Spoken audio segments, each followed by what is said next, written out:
At least click the old start streaming button. All right, so I should be able to go to youtube.com slash at booth review Yes. pod. Is it booth Yes. review or booth review pod? Booth Review Pod. Yeah. Totally works. I'm gonna give us another subscriber because I can. Hey, there you go. Helping us out. The church, the church subscribes to the podcast. Hey, every subscription counts. Does. All right, so here we are.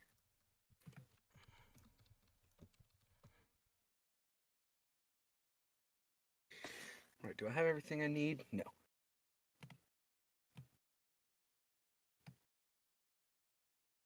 I'm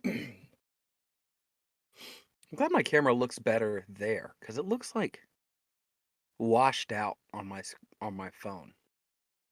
But it looks Um, good there. yeah, I can see a little bit of what you're saying, but it looks like it's all right. It looks way better on stream than I expected. I really wish Facebook would stop messing with their site and just leave it how it's been. Just leave. Yeah, Like what let's are you be. doing updating crap? We can be old people. Like, It was fine. Leave it alone. it was fine 15 years ago when you made it. It was having a wall people could write on.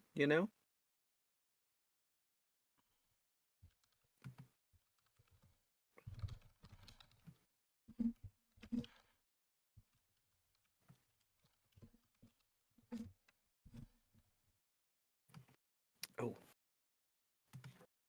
All right.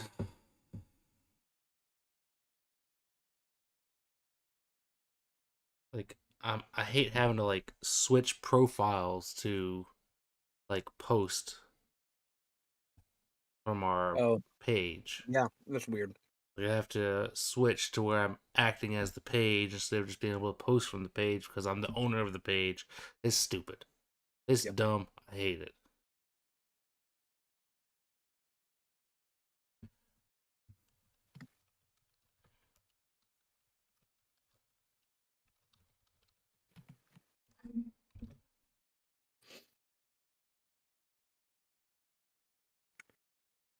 Man, I can see the trades, but I can't see the compensation.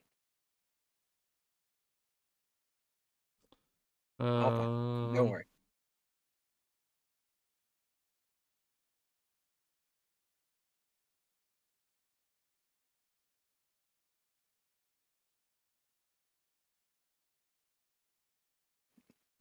Thank you, ESPN, for there you being the go. best. ESPN coming through in the clutch. All right. Now, if we could only create like a custom Discord URL, that would be the best. Yeah. But you have to have your server boosted to like level 4 before you can do that, which is like stupid. Server Not at all. boosting in its own is stupid, but I guess you gotta make money somehow, Yeah. Discord. Yeah. Go for it. Hey, I think Discord can be pay to win. Sure. As long as they keep advertisements off of it, I'm okay with it. Yep. I don't need ads ruining my social media experience. Again, it's really just inevitable at this point of when it's going to happen. Well, don't say that. I mean, it is. That's how it I works. don't want to hear Welcome to that. life, Devin. You have ads on the beach now. I don't want to hear that. Those planes flying over. Oh crap.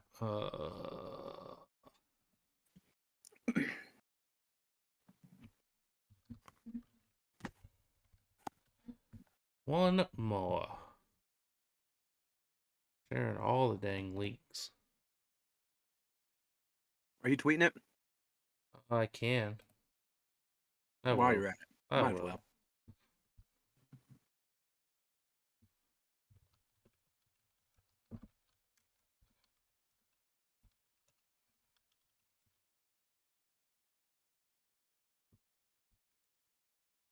And over to the Twitterverse. I feel like there's a bot that we could set up to do this for us, but whatever. I don't know how to do that. I've just surrendered to the fact that I'm never going to be as tech savvy as I used to be. It's just not going to happen. It's only a decline from here. I'm not going to. I do feel like after a certain age, you just kind of start letting technology get away from you a little bit, and all it takes is that little bit, and then it's like, and then it's gone. I'm lost. I'm like, how do I use a phone? What is this contraption in my hand? Yeah, I skipped out on Snapchat and feel like now I don't understand how the internet works. It's a slippery slope, man. All right. Let's jump into it. You ready over there? Ready. All right.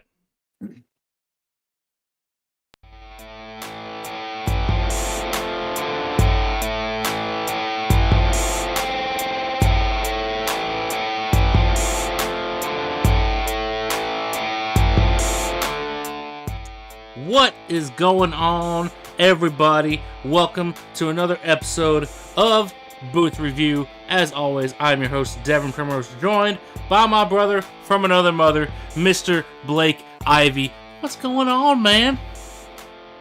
Not much, man. Had a good Halloween. Yeah. Did a lot of stuff. Got a lot of candy. So, of course, I've been eating candy for the last, since we got it. I've just been eating candy. It's been great. But it's been good. In news that is big in my life, and most people won't care, but some of you might. Libby, my daughter, who's 2.5, she basically is potty trained. Hey, yeah, like this weekend. Like we started Saturday, and she's just like ready to go. It's great. So that's awesome. I heard it was one of the guys from Taskmaster. Who is the Indian guy with the lazy eye? I just wanted to say it that way for political correctness. What is his name? I want to say it's like Raj something. Rajesh or something like that. Yeah. I was watching a stand-up bit that he did, and he said, I've never met anybody who is like, yeah, you know what? I just never was potty trained. I just didn't. It just didn't take. I've just never. Actually, I just pooped on the floor right now. Like I just wasn't, It's not like riding a bike where like I legit don't really know how to ride a bike. I've never met anybody that it was like, yeah, just never, nobody ever taught me. I do. That does like lead me to a wondering thought, which I probably shouldn't have, but it's like, how long would a person go in life? Like if their parents didn't even like attempt it, how long would a person go in life before they realize, maybe I shouldn't be doing this thing that is so normal to me, pooping in their pants.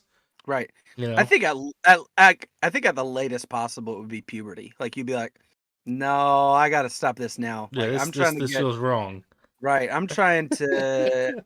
I am never gonna get a girlfriend if I keep just crapping in my pants. The ultimate motivation for getting a girlfriend or for getting potty trained. Yeah, the same reason guys do literally everything else. Unless you're Tom Brady, and then maybe for him it would be like, hey Tom, you can't be on the football team wearing a diaper.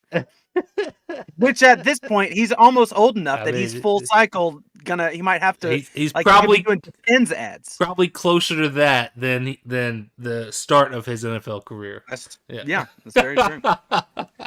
Anyway, all that to say, how are you, man? How are you doing? Today has not been a great day for me. The NFL trade deadline was today. Oh, yep. The deadline came and passed. There were some teams that made moves. There were some teams that didn't make moves. I don't know if we want to jump like right into this right off the bat. Let's save it. Okay. We've got plans. I've got plans. Because I'll give you some time, okay? Oh, I'm definitely gonna need time. I got a lot to say. Yeah, that'll be when I take my bathroom break, as I'll just tee up. I'll just hop off the mic. Oh man. Well, should we just jump into best of the booth then? Kick things off with our normal segment. Let's do it. Can I go first? Go for it. So I want to go first because I hate it. Okay, I hate it. I hate what I'm about to say. Don't like it at all. Um, but I don't want to just breeze past it. I have a feeling that I know where you're going with this. What's your guess? My guess is that you're going to a certain Bears quarterback. No. Okay, cool. Worse. All right, cool. Awesome. It's worse. Oh, okay. My best of the booth is the defense for the New Orleans Saints. Interesting. So I I teared up a little when I said I it. I do don't like wish I do wish I had known this because my under review is maybe the 11 guys that were playing against that defense. But well, see, here's my thing. Anytime I have utmost respect for any time a team shuts out another team. This is one of Right. the most difficult things to do in the NFL. You really only see it a couple times a year, maybe. It is a feat to be able to do that, especially against a team that has a guy who was like top 5 in passing yards last year and Devontae Adams on the same team. Yeah. Like you pitched a shutout against that team. The Saints had a pick, 4 sacks, and they only allowed 38 rushing yards. 38 rushing yards. 0 points to any team is impressive. So probably the only time you'll ever hear me talk highly of the Saints ever. Hats off to the Saints defense. They deserved some recognition. Anytime you pitch a shutout in the NFL, props to that. So, but I would like to be done talking about it now. What's your best of the booth? Well, yeah. So it's gonna feel a little weird to do my best of the booth and then my under review, given who my under review is. So I think I'm gonna do them in reverse order and just make this whole episode feel weird. Let's do it. But my under review is the Las Vegas Raiders offense, because they scored 0 points against a Saints defense that was giving up 28.5 points per game going into Week 8. I continue to not understand how this offense can be this inefficient, especially in a game against a not good Saints defense like this. This has to be the low point in Vegas this season, if you ask me. I understand the poor record that they had going into Week 8, but they've at least been in most of their games thus far. But to get shut out, I genuinely just don't understand it. No. The offensive line did no favors to Derek Carr and Josh Jacobs. As you said, they allowed 4 sacks, 9 quarterback hits, 7 tackles for a loss. But when you have a playmaker like Devontae Adams, there is 0 reason that, who I think is the best wide receiver in football, maybe a little biased there, there's 0 reason that he should be held to 3 yards on 1 reception. That's garbage. And just to add to it, it took until garbage time with 3 minutes left and Jarrett Stidham, the backup quarterback in the game, before this team even had a play in Saints territory. That's crazy. Crazy. Wow. Yes. And like part of me when I was looking at this game, part of what surprised me is that the Raiders only ran the ball 13 times. I mean, it goes back to kind of what we said in the Discord earlier today, that when you're playing from behind, you tend to shy away from the run because you're passing is such a quicker way to score, and it saves clock time. So, but like that game wasn't out of hand. Like quarter, the first quarter it was 7-0. Now second quarter it gets to 17-0. Yeah, but even then, like down 17 at halftime, you're not that afraid. Yeah, like, it was 24-0 early on in the third quarter. So for most of the second half, they were in a 24-point hole. So yeah, I just don't understand it. I don't either. Especially when you have, I would say Josh Jacobs is a top 10 running back in the league. Oh, for sure. I wouldn't say he might be borderline top 5, but he's at least top 10.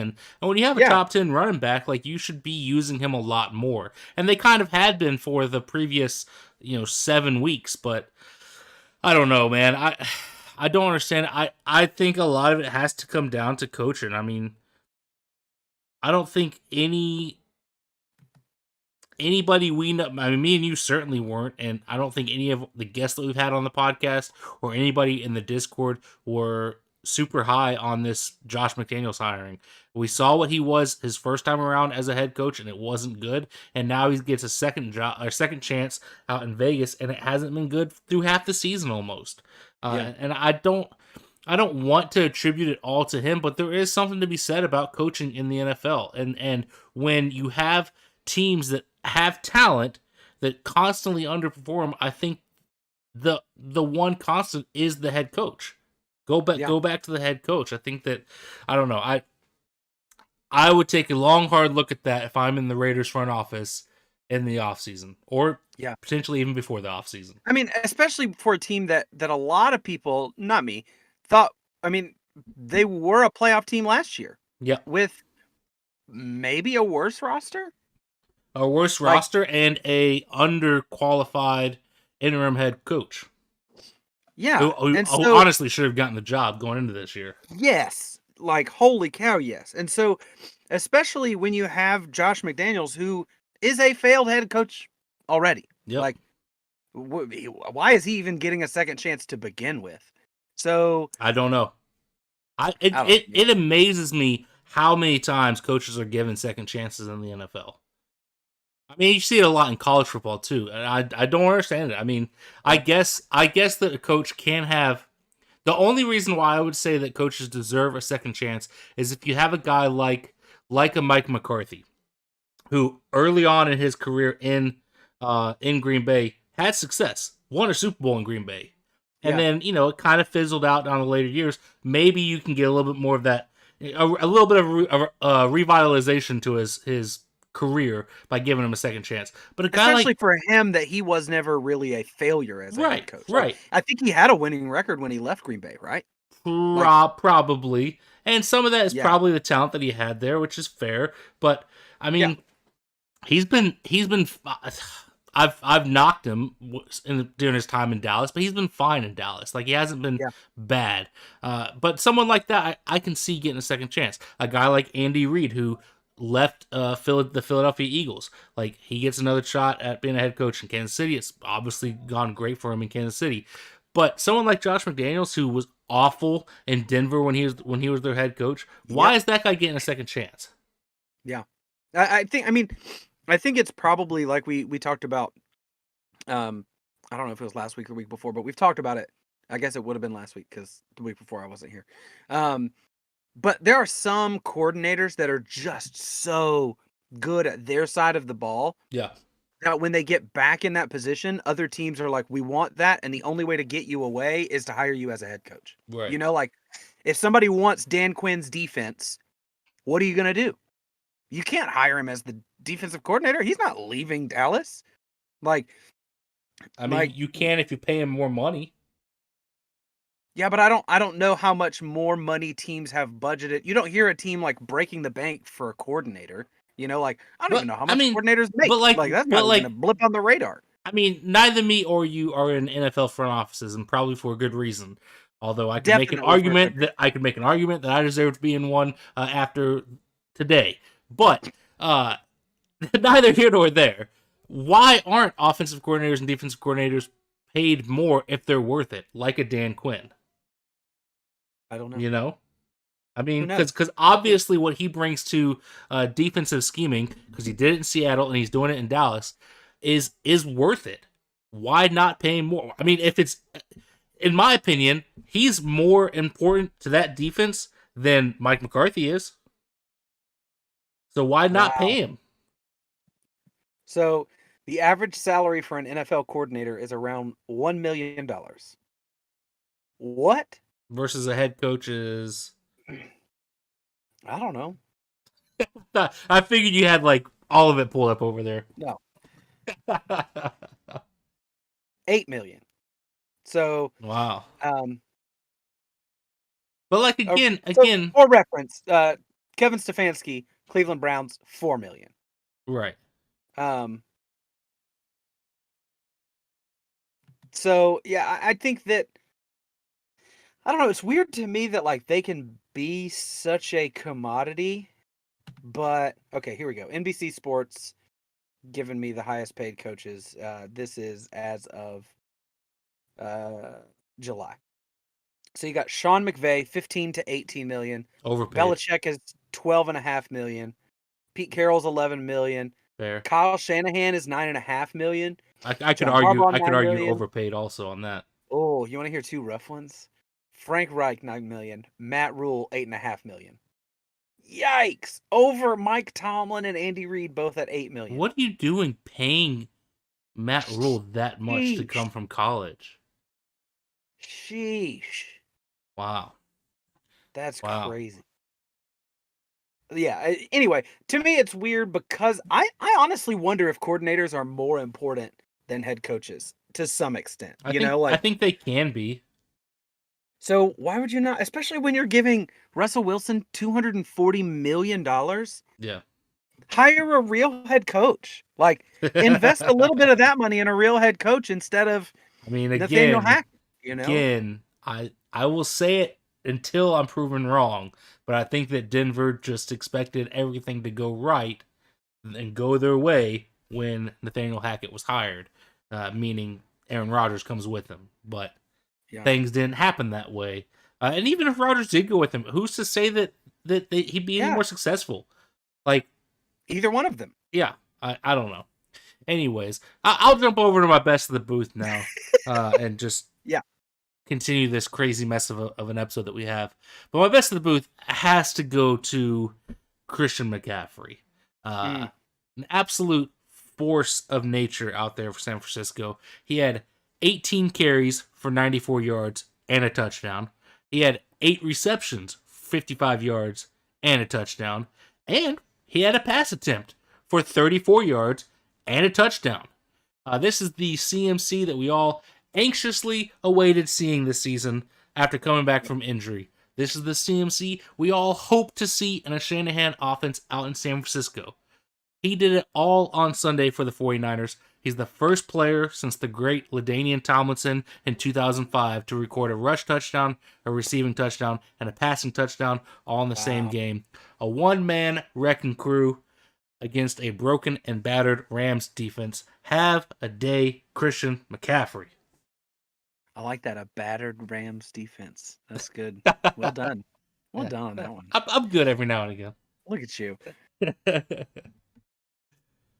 Yeah, man. CMC with Kyle Shanahan is dangerous. I for my legit or counterfeit, I almost asked.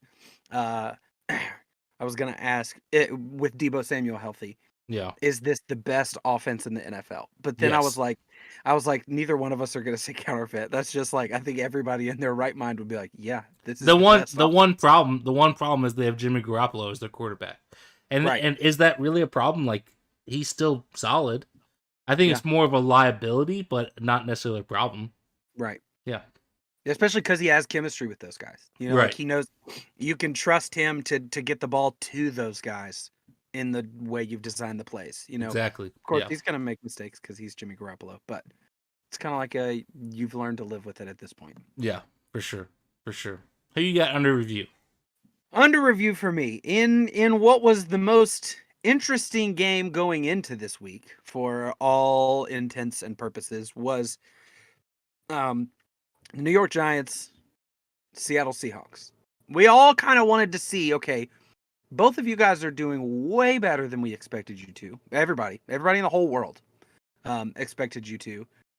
So what's the deal? What's going on here? And it was all fine, except for one man who ruined it all.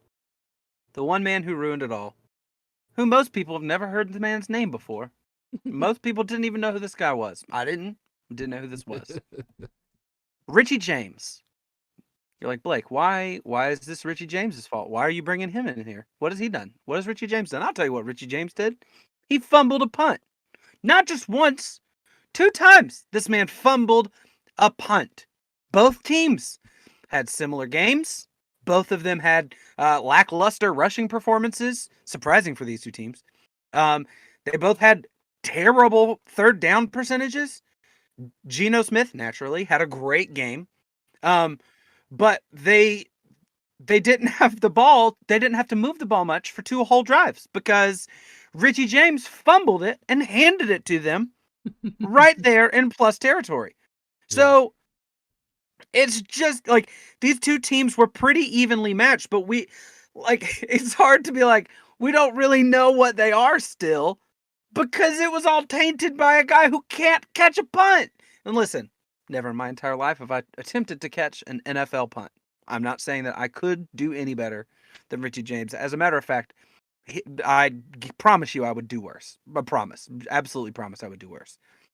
But like, we all were thinking, hey, let's see what these two teams have. And I don't think that question has been answered. Like, I don't think it's fair for us to say definitively the Seahawks are a better team when you have one guy make one insignificant player make such significant errors. That's fair. That impact the team. And so, like, again, I don't want to take any credit away from the Seahawks in this win. They went out there and they did win the game. They did what it took to win the game. So props to them. But to me, it feels like we got a little cheated because Richie James, whose job is to catch the punt, just catch it, man. Just wave your arm in the air. Please don't hit me. Nobody's allowed to hit you then. Yeah. Catch the ball. Under review, Richie James. You're under review. Yeah, that's fair. I mean, I hadn't thought about it that way with that game. I do think both of those teams are in good positions. Yeah. And maybe if we're lucky, we'll get a matchup of them in the playoffs, and we can see who really is the better of the two. It's so weird that those two teams are as good as they are record-wise right now. I still don't completely buy into either one of them. I think that there's a lot of potential that they're frauds. They have played somewhat weak schedules. I do want to see them against like a true powerhouse team, but at the same time, is there really many true powerhouse teams in the NFL right now? I mean, outside of the Bills, Chiefs, Eagles, Vikings, maybe. Well, I'd put the Cowboys. Cowboys, maybe. Like, is there really true outside of those 5 teams? Is there a true powerhouse outside of those guys? I don't think so. I mean, look, the 3 teams that a lot of the media wanted to say were the best teams in the NFC were the Rams, Bucks, and Packers, and those 3 teams all stink right now. Stinky poo poo. They're all garbage. All of them have losing records, right? All of them have losing records by at least 2 games. Yikes. Yeah. I mean, I would almost say that I don't see any of those 3 teams making the playoffs this year, which is crazy. To have a playoffs without Tom Brady or Aaron Rodgers, and they're both still in the league, is hard to believe. And the reigning Super Bowl champions. All 3 of them. That's crazy. It's crazy. But that's where we're at. So maybe the Giants and Seahawks are fantastic. Maybe they're not. I don't know. I don't know anything at all about football, apparently. Nope. None of us do. We're all just learning. We're learning as we go. All right. So for legit or counterfeit this week, we decided to switch up a little bit. We decided to do winners and losers of the trade deadline, correct? Yeah, that's what we're gonna do. So who do you? So I didn't know. You were saying that like you had everything ready. Like, do you have? Oh no, I have everything ready. I mean, do you want to break it down into like a winner and a clear loser? Because I have one of each. No, not each. Okay. Like a specific team. Okay, so when I texted that to you, I changed my mind after the fact, and I was like, he'll just go with it. He doesn't really touch the cool. anyway. So I know who you have as your loser of the trade deadline. Okay. I think we all can guess. 100%. So what I wanted to do instead is I'm actually going to run you through, there were 12 trades made today. Okay. On the trade deadline, which is the most in NFL history to be made on the trade deadline. That's per NFL research Twitter account, which I didn't know existed, and I followed them now. But so I'm going to go in reverse order from earliest today to the most last minute. So I'm going to skip like the signings and like waivings, things like that. So the biggest one of the day, the Ravens, they got Roquan Smith from Chicago in exchange for AJ Klein, a 2023 second and fifth round pick. Yes, that was the trade. Sorry, the rest of it was other roster information. So Bears traded Roquan Smith to what? No, that's not it. The Ravens they wrote it wrong. The Ravens got Roquan Smith from Chicago in exchange for AJ Klein, a 2023 second round pick, and a fifth round pick. Who was the winner? Who was the loser of that trade? Mind you, Roquan Smith's contract expires at the end of this year. And if Roquan Smith leaves in free agency, because of his however compensatory picks work, I don't know if it's based on, but the Ravens, if he leaves, they will get a third round compensatory pick. So at best, this trade is a long-term Roquan Smith. At worst, they traded AJ Klein a second and fifth round for a third rounder. And half a year of Roquan Smith. Yeah, I'll say the winner is the Bears. I don't like saying that. I think the Ravens. I think this is a move that the Ravens needed to make for a defense that struggles at times. Roquan Smith is one of the best defensive players in the league. I think that Baltimore needed to make this trade, and hopefully they can get an extension done with him to keep him around long term to make it worth it. But I think if it ends up being that he does leave, the Ravens don't win a Super Bowl this year, then what are you're left with a third round pick, and you gave up a second and a fifth. Yeah, that's why I would say the Bears are the winner. But if it works out for the Ravens, if maybe they win a Super Bowl this year, or maybe they're able to keep him around with an extension, then I think the Ravens win. But just face value right now, not knowing the future, I got to give it to the Bears. See, I would go Ravens. I would say Ravens win the trade, because here's what you hope. But I don't know if there's any way they can sign Roquan to big money. I don't think there's a way they can do it, because they have to pay Lamar Jackson. You've got to pay Lamar Jackson if you're Baltimore. Fair. So what you do is you bring in Roquan, you give him 1/2 of a year in your system, in your locker room, and you say, would you take a discount to stay here long term and be a major building block? We can't give you max money, but you get to be on the other side of the ball from an MVP winning quarterback and playing for one of the best coaches in the NFL, in one of the teams most known for their defense in the NFL, being the leader of that defense. You want to be part of that? So I think that's probably what they're hoping to do, because I don't think there's any way they sign him to a massive contract with the Lamar Jackson contract looming. But maybe. Anyway, I think the Ravens win it. Maybe it's because I like Roquan a lot. I think he's a super talented linebacker. No, I agree. I think that he makes that defense so much better. Yeah. That they honestly, I mean, it might put them in position to make a run this year.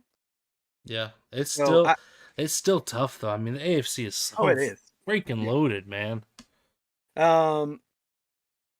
So now I'm just going to question everything that ESPN has written, since they wrote that from the perspective of the Bears. And it says they traded Roquan to Chicago. Yeah. Which doesn't make sense. So the Washington Commanders traded William Jackson III to Pittsburgh. I don't think either one of us know what that means, and it doesn't have the rest of what happened. No. Good for you, Commanders. Cool. Way to go. I guess maybe. I don't know. Or Pittsburgh. Good for you, one of you. You're both winners. Both winners in my book, because you did something. Yeah. You did something. You did something on trade deadline. Don't calm down. Calm down, Big Bear. Calm down. So the 49ers traded Jeff Wilson to Miami in exchange for a 2023 fifth round draft pick. I say they both win. Jeff Wilson. Yeah, fair. Solid, backup running back, fifth rounder. Not too expensive. Yeah. Well, sure. I mean, yeah. Way to go, guys. The Steelers traded Chase Claypool for a second round draft pick. Yep. Who won, who lost? Well, Claypool has a whole nother year on his contract, I believe. Am I correct?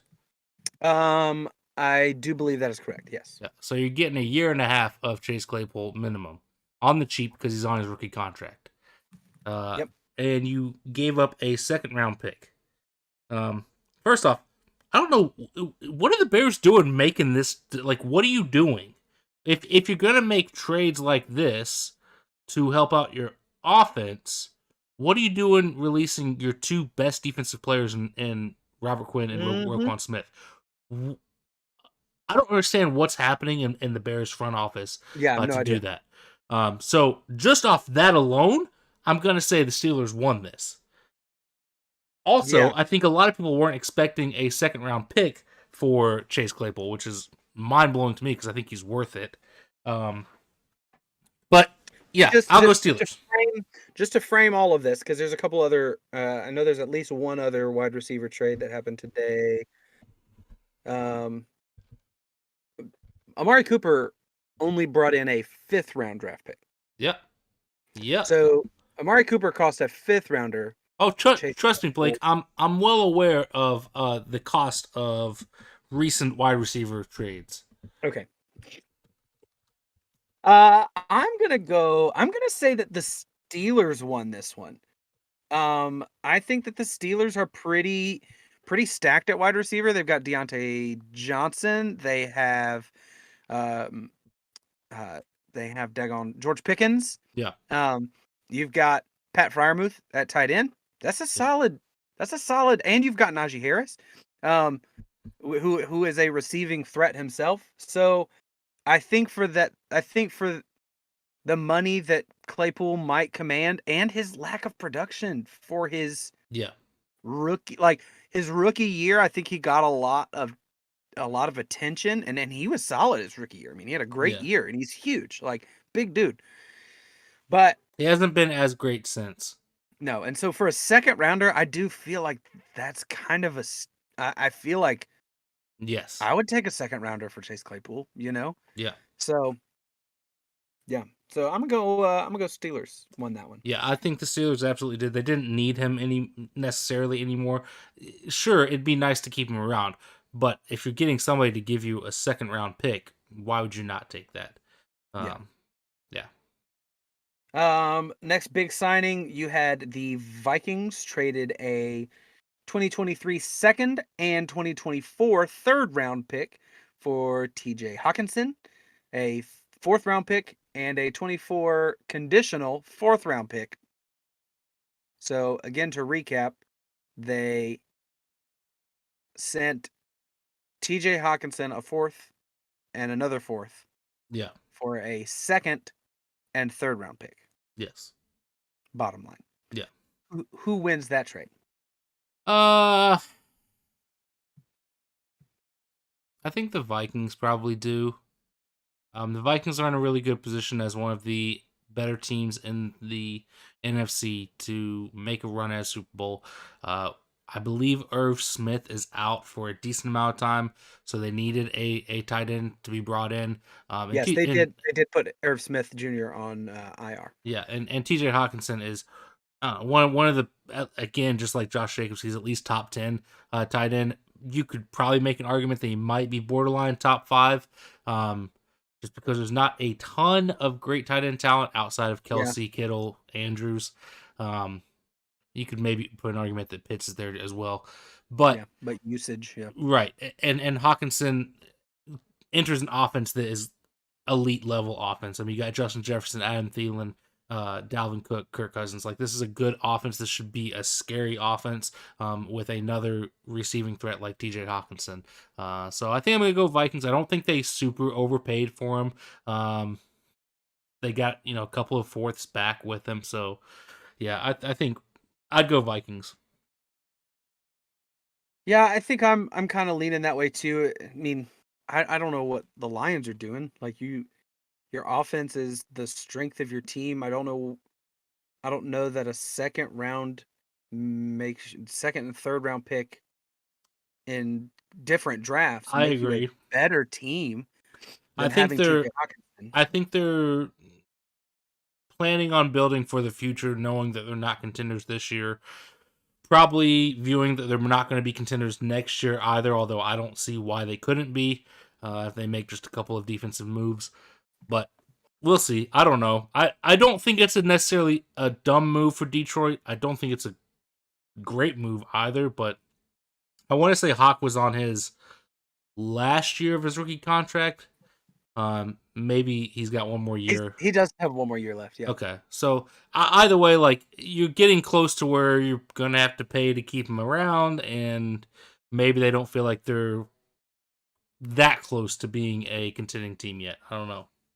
So this makes me wonder about Jared Goff. So right now, Jared Goff is expected to get. I don't understand how contract works. A base salary for the next 2 years of $20 million a year Okay. in 2023, 2024. But there is a potential out this offseason if you pay him, if you take a $10 million dead cap hit. Okay. So I'm wondering if this is leaning towards a complete Lions rebuild, and they're going to go after one of the top QBs in this draft, knowing that they have Penei Sewell, a building block for the offensive line. They've got Amon-Ra St. Brown. They've got DeAndre Swift. They've got a pretty solid offense to plug a Bryce Young into. I mean, sure, but like you can still do that without going full rebuild. The Lions are 1-6 right now. They have the worst record in the NFL, I believe, because the Texans have a tie, so they're technically a half game better. So like you're sitting in position to get the number 1 pick. I don't understand, like trading away TJ Hawkinson doesn't necessarily point you any better to a full rebuild. I mean, I get that Jared Goff might leave this year, and maybe he should, but you can still like. The Lions have been in a rebuild for like 10 years now. I feel like. So Yeah. what are we doing? You are. I mean, I see this as kind of like a mini rebuild. Like, you don't like what you're seeing from Jared Goff, so let's go get a rookie. Well, I don't by think the time that rookie develops, you're not going to pay TJ Hawkinson. And so if somebody's offering you something for him, you're going to be like, okay, yeah. I mean, we weren't going to pay him anyway. The mini rebuild started when they traded Stafford. I mean, honestly, if you're going to do that, because honestly, like you are a couple of key defensive players away from being a contending team. If that team had a little bit more on defense, they're probably sitting at worst 3-4 this right now. Yeah. Like you're again, and that's a couple of pieces. Go draft a handful of decent defensive players.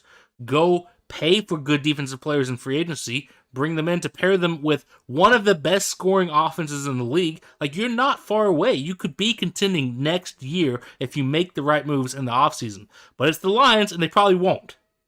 Right. Man. What else we got? You're just angry about all your teams. Listen, it's not been a good day. Nope.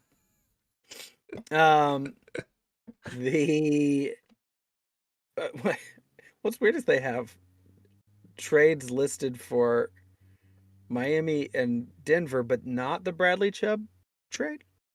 Which is weird that it's not listed in here. We'll get there in a second. Kansas City Chiefs traded cornerback Rashad Fenton to Atlanta exchange for a 2023 7th round draft pick. I say the Falcons won that. I mean, yeah, I would agree with that. Pretty solid. Yeah. Better than anything you're going to get in the 7th round. Yeah, for sure. Also in random news today, the Colts fired their offensive coordinator. That's what starting Sam Ehlinger gets you. You get fired. Blake, how are we not working in some capacity in the front offices? Because I can't control them with a joystick. What are we doing? I don't understand these moves that the team. Again, going back to Detroit, what are you doing? You could still contend next season. Why plan on rebuilding? But it's not necessary. I'm just coming up with theories, man. No, I get that, but like, Bears, what are you doing? Yeah, that one's so weird to me. Like, You're like, let's surround Justin Fields with more talent and make our defense worse. Can we do that? The one thought that was floated out there that I saw is that they're trying to give Justin Fields more talent to properly analyze him as the future of that franchise. I don't think bringing in one receiver does that. You know what would do that? Probably giving him an offensive line to play behind. But you're not going to be able to do that. You're not going to be able to accomplish that on trade day. No. Also, spoiler alert, I don't think Justin Fields is your franchise future. But what do I know? I'm not an NFL GM. Nope. So we've covered Hawkinson, covered Roquan. They've also got in here the previous deadline. I just don't want to go that far back. Like, yeah, you're good. How far do we go?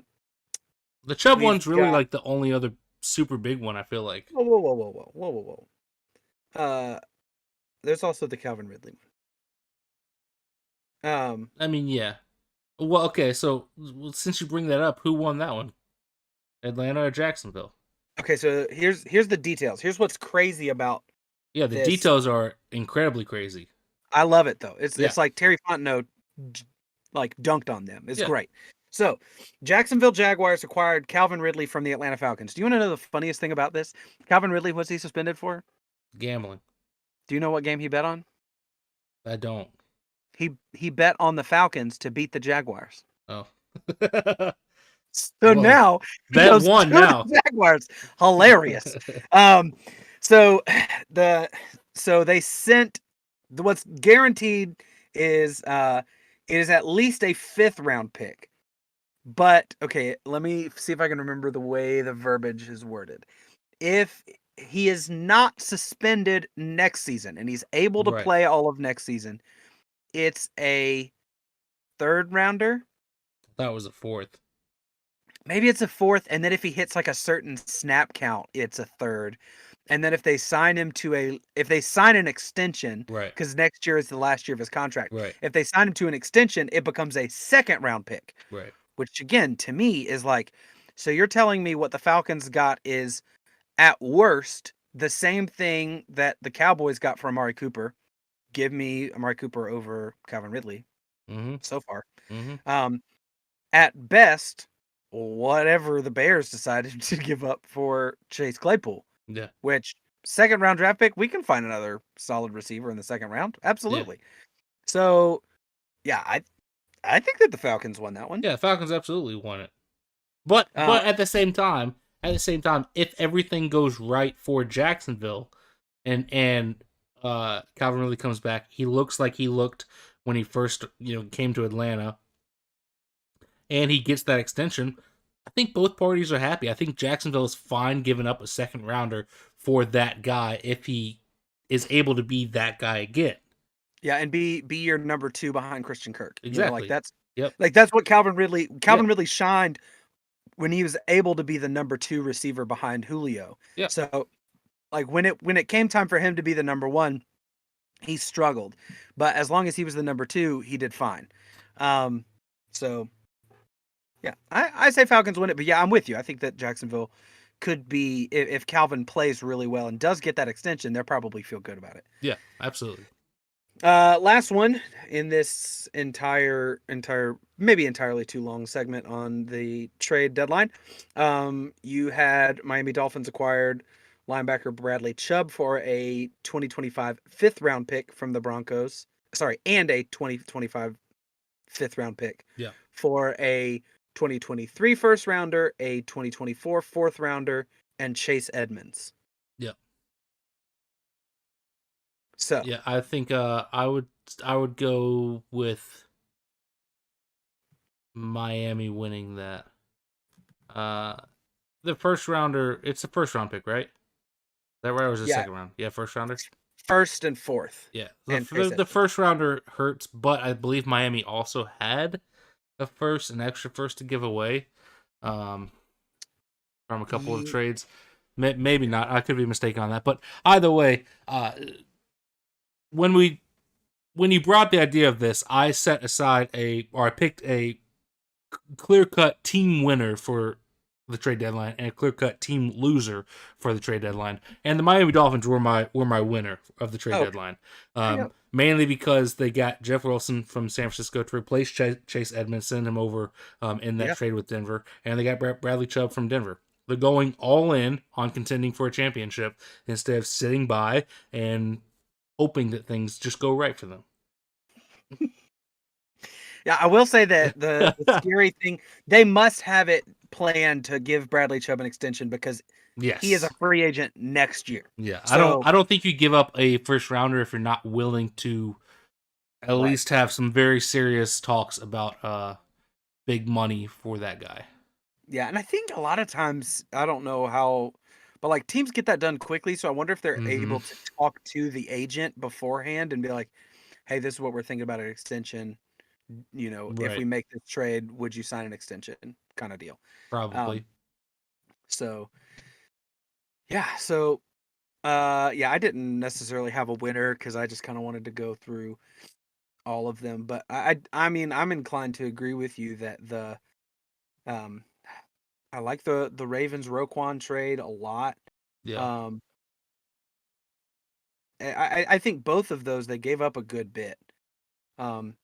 Denver getting a 2023 first round pick is pretty solid for a guy that they were probably about to let walk out the door. So like that's I if I'm being honest, I might say that the Broncos won. Like you got a 2023 first round pick and Chase Edmonds for a guy that you were going to waste his last year because you're not contending for anything. Yeah. And now you get to start to retool this team that who knows what this team is at this point. Yeah.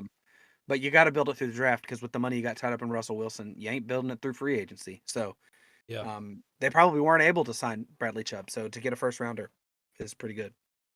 So who'd you have? I would ask you the question: who's your loser of the trade deadline?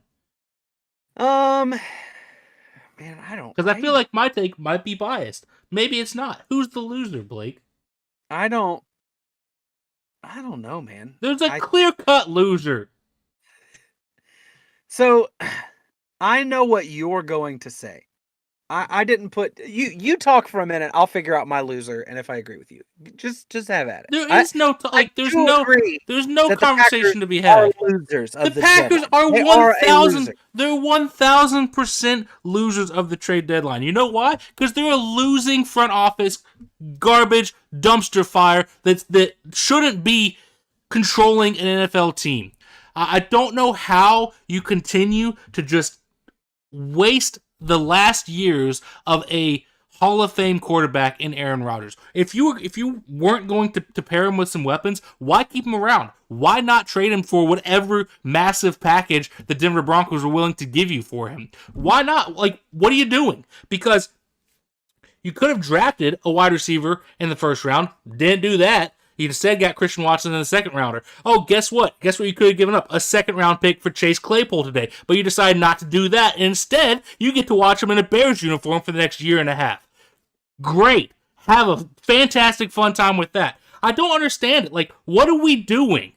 You could have gone out and gotten some guys in free agency. But no, you decide, hey, you know what we're going to roll with? Sammy freaking Watkins. That's going to be our number one guy going into the season. The guy that has one good game out of the 4 he plays for like the last 6 years. We're going to roll with Sammy Watkins. And don't get me wrong, I like Allen Lazard. I think Allen Lazard's a good wide receiver. He's the best wide receiver we have right now. But he's a number 2 on any team in the league. Go get a flipping number 1 from anybody. Do something. Just act like you care. Aaron Rodgers was on Pat McAfee today, as he is every single Tuesday, and he said, I was hoping that we'd have some breaking news to discuss here on trade deadline day. But no, they didn't, because the office doesn't care. They don't care about contending.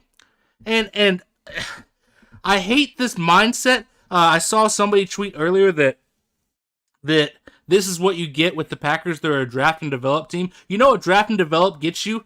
2 rings when you have 2 Hall of Fame quarterbacks for 30 years. That's what draft and develop gets you. It's garbage. I'm done. Like, I've been a fan of this team since I was like 5 years old. And it's because of Brett Favre, because of one of those Hall of Fame quarterbacks, and he went out and got a Super Bowl. He took you to 2. And then you get another Hall of Fame quarterback in Aaron Rodgers, and you waste the career of both those guys by not going out year after year and getting them weapons. What are you doing? I'm done. I posted in the Discord, I believe, Sunday night after that Buffalo Bills game that I'm going to be an NFL fan free agent as of 4 p.m. if there's not a move made. There was no move made. So guess what? I'm officially opening up my free agency for NFL fandom. If you want to, try and convince me to join your team, great. I have a couple narrowed down that I'm going to jump onto, but I'm done with the Packers for now. They will always have a special place in my heart, but I'm done. Wow. Yeah. That was emotional. It's a lot. That was emotional. It's a lot. It's a lot. Yeah, I'm it's a done. lot. I'm done. I don't blame you. Oh, he just for those of you guys who are not watching the podcast, Done. he took off his Packers hat and threw it. That's how angry he is. It makes no very angry. Like, tell me what sense it makes when you have Will Fuller is still a free agent. Will Fuller, who the Packers were linked to trading to like 2 years ago, is still a free agent. Don't get me wrong, I don't think Will Fuller is a fantastic wide receiver, but he's an upgrade over anybody on the roster right now. Odell is still coming back from injury, but he's still a free agent. What do you like? How are you not making a move for either of those guys? Well, with them being free agents, technically you can still make. They still can. Yes, they will. No, they will not. Because that's what we get with the Packers. We get that little glimpse of hope of reports coming out saying, "Oh, hey, the Packers are interested in Chase Claypool. Oh, hey, the Packers are interested in Brandon Cooks. The Packers are interested in Jerry Jeudy." Do they make a move for any of them? No, they do not. Because that's what you get with the Packers. A little sliver of hope and then just utter disappointment. Yeah. Yeah. I think that for me, I would have to go. I might, again, it might be a little bit of bias, but to me, I think that the whole NFC South, that they didn't do anything in a division that is that, there's no other division that is that wide open for a team to strike. So, you've got the AFC East where Buffalo, New York, Miami, even New England, all sitting at 500 or better, can contend, right? One piece might not put them over the edge. But when you're in the NFC South, if you're Atlanta, Tampa Bay, New Orleans, or Carolina, one piece could literally put you over the edge. One piece could bring you the division title and you get hot at the right time. You never know what happens. You never know what could happen in the NFL. I would argue, I mean, I'm with you that I think Green Bay is, I don't know. It's hard to say that they're a wide receiver away because their defense is so underperformed this year. But okay, if there was ever a game to showcase that we truly are a wide receiver away, it's the game against the Buffalo Bills, arguably the best team in the league. The Buffalo Bills. The defense played great in the second half. If they showcased a way to slow down that fantastic Bills offense, they played fantastic. Aaron Jones had a good game. He did what he could running. Aaron Rodgers, for what it's worth, didn't play bad. You know what he didn't have out there? Guys that could catch the ball. Yeah. Go get some guys that can catch a dang ball. Yeah. I think the only other one I would say is that maybe Seattle trying to get a running back, I think would have been a good move. Because that's another team that sits atop their division, and that's their kind of glaring weakness with Rashad Penny going down. I guess. Yeah, I guess Kenny Walker's been solid. You're right. He's been solid. Yeah. I forgot about that. Yeah, I just feel like it's so tough as a Packers fan when you just look at the rest of the division. TJ Hawkinson goes to the Vikings. That's a guy that could have helped us out. Do we need a tight end? Not necessarily. Robert Tonyan's fine, but TJ Hawkinson would definitely be an improvement. He might become the best receiver on that team if he comes over. But you see TJ Hawkinson go to the Vikings, and then you see Chase Claypool going to the Bears, and it's what are we doing? What are we doing? Yeah, that is frustrating. I'm with you. Oh man. Yeah, I know it's hard because you obviously gravitate towards the teams that you know the best. So you say, hey, this team, I know that we're missing XYZ.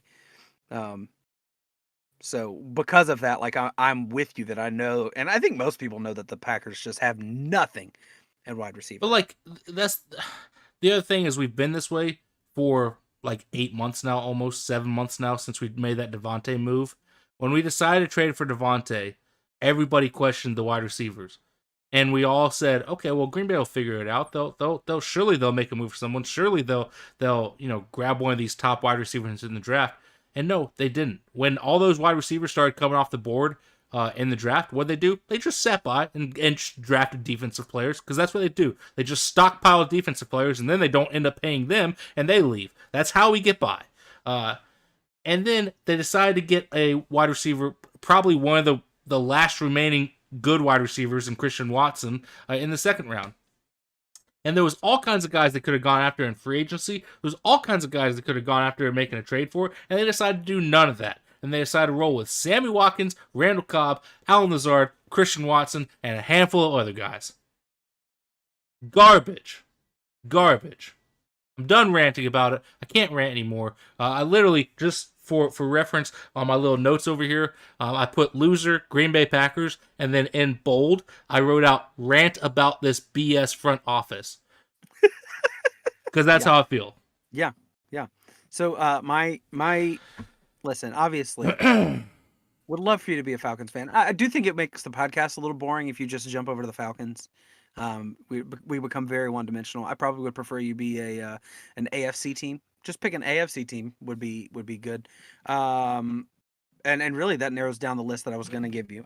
I as a as a firm believer in loyalty and repping where you're from. Yeah. You will hardly ever see me. Actually, I don't know that you will ever see me with a hat of a team that is not Atlanta related. So I do have a Houston Rockets hat that a buddy of mine got me, and I love that hat. I don't ever wear it because it's like I'm not repping Houston. Like I rep Atlanta, Yeah. or I rep something else. Like I think I have a Star Wars hat. I think I Sure. know I have a Batman hat. Different days. But like Atlanta, that's my spot. I've never lived outside of Georgia in my life. So for me, your only options, I'll give you the Carolina Panthers because you lived in South Carolina, and that is a Carolina. I've also lived in North Carolina, so. Okay. Oh, that's right. Wait, when did you live in North Carolina? I lived in Wilmington. Oh, that's right. Yeah. I did know that. And then so yeah, North Carolina and South Carolina. See, that's double connection. That's double Carolina right there. You lived in Texas, so you can be a Cowboys fan. We all love Cowboys fans. Everybody loves Cowboys fans. They're America's team. You could just jump on that bandwagon. Really, you being a Packers fan, moving to a Dallas Cowboys fan, it makes sense. No, don't do that to me. And then you could be a Houston Texans fan. Because you lived in Texas. And hey, you could hop on the Davis Mills bandwagon. You got Damian Pierce there. You got Brandon Cooks there. I know you wanted Green Bay to trade for Brandon Cooks, so you could. I actually did not want Green Bay to trade for Brandon Cooks. I would have liked for them to, simply because it would have showed me they actually care. They actually do want to try and win with Aaron Rodgers. However, I think he's old and aged and not the same Brandon Cooks. He's still good, but I don't think he's great. Or I don't think he's someone that, if Rodgers decides to step away, what's the use of him being there? Like, Claypool was the guy I really wanted. And it's because, like, if you get Claypool and if you can get him to sign an extension, then you've got a good young piece for if God help us all, Jordan Love is the next quarterback of the Green Bay Packers. You've got a good wide receiver there. You've got a nice young core that you can, plug in a quarterback right away, and he should be okay. Brandon Cooks doesn't give you that.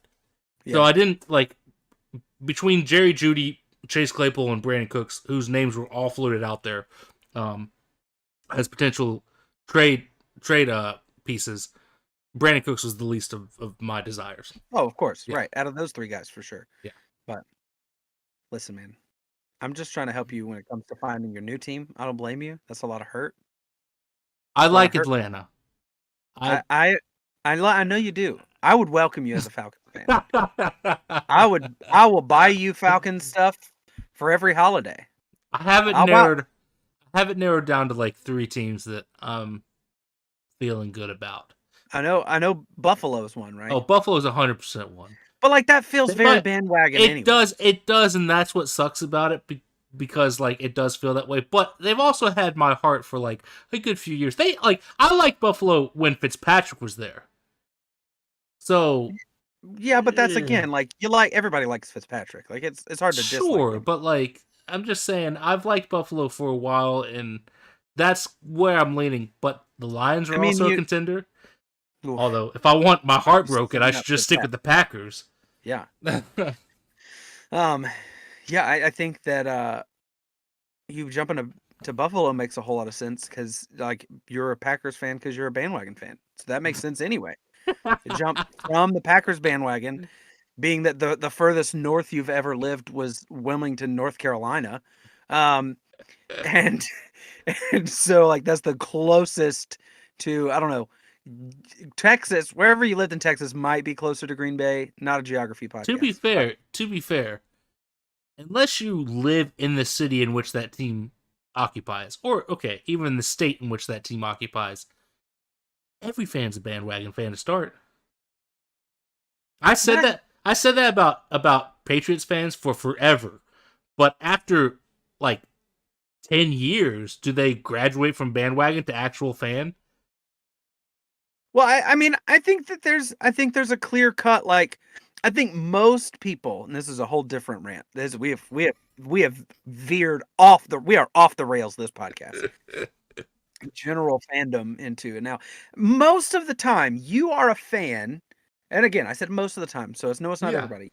You're almost always you are a fan of the team that your mom or dad supports. That like Right. Yeah, kind of yeah. like bred into you because you watch it, or in my case with my son, your dad says you can't be a Saints fan and live in this house, Yeah. or like it's like this is part of you grow up admiring your mom or your dad, and like that's Sure. Yeah. or maybe even if it's like a family friend that it's like, hey, this is the person who got me into football, and so this is why I love it, but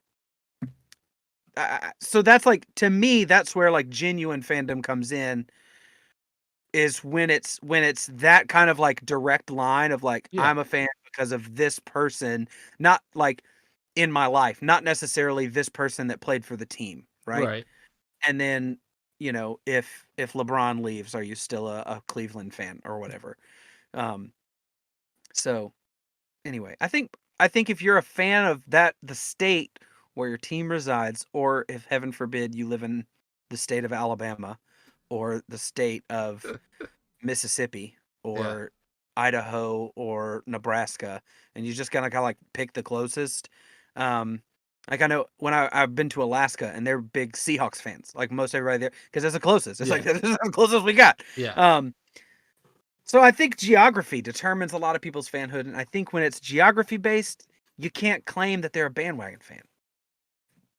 Well, no, I mean, I agree. What I'm saying is that, like, when Tom Brady was a Patriot, there was so many people, especially when they won, like, 3 and 4 years or whatever, because they won in, like, 01, 03, and 04, or something like that. There was so many people that hopped on that bandwagon.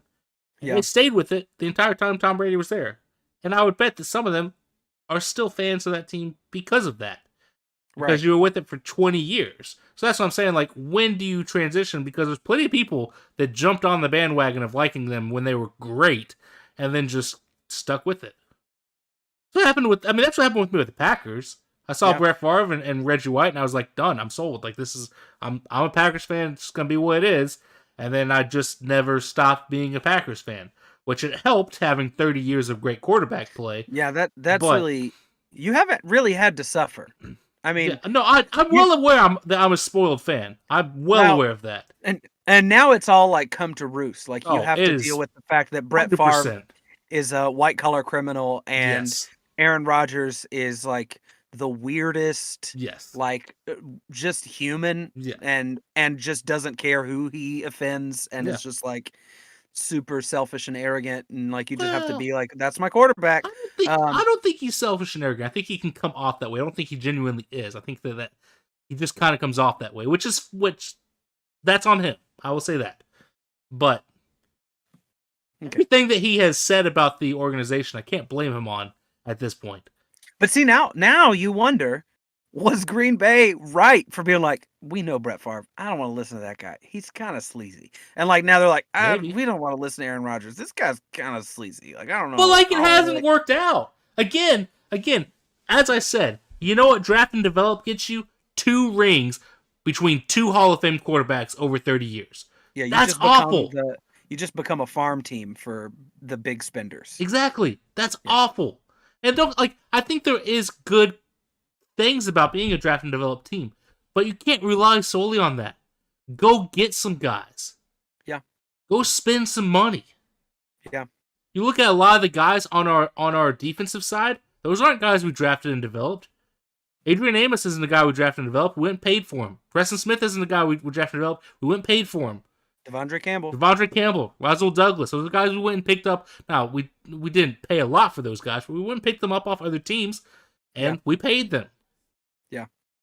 And like, it makes sense, though, because in Green Bay, you don't have the deep pockets. Like, because you don't have a wealthy owner. To an that extent. you can, To an and extent. so you don't have a Jerry Jones or an Arthur Blank who's willing to like dig a little deeper in the pockets and help out, So I don't know. I don't know.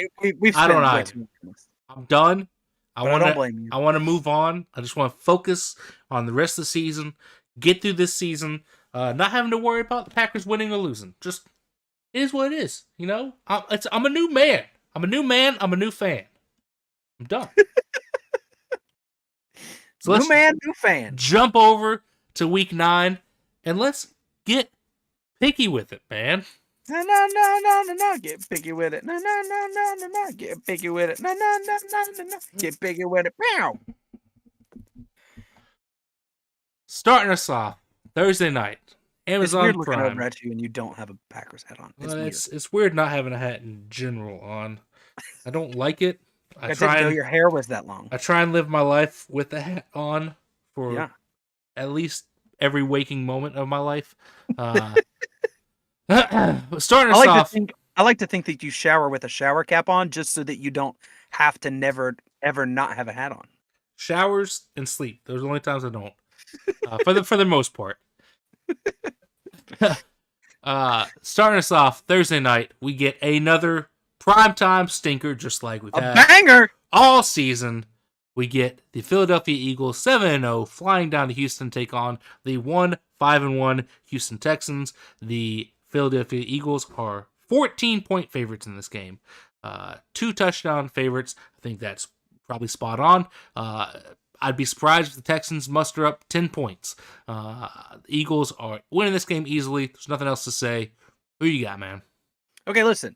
Okay, well, the Eagles. Let's just get that out of the way. I don't want all this build up to make it seem like I might. I'm not. There's nothing in my mind that's ever thought about picking the Texans. So here's one thing: the Texans make everybody look bad. Like everybody who goes to play the Texans, it's like nobody on the field knows how to play football. True. You go to Houston, all of a sudden you forget. You're like, which one is inbounds and which one is out of bounds? I don't remember which end zone am I headed towards. Like, it's just bad.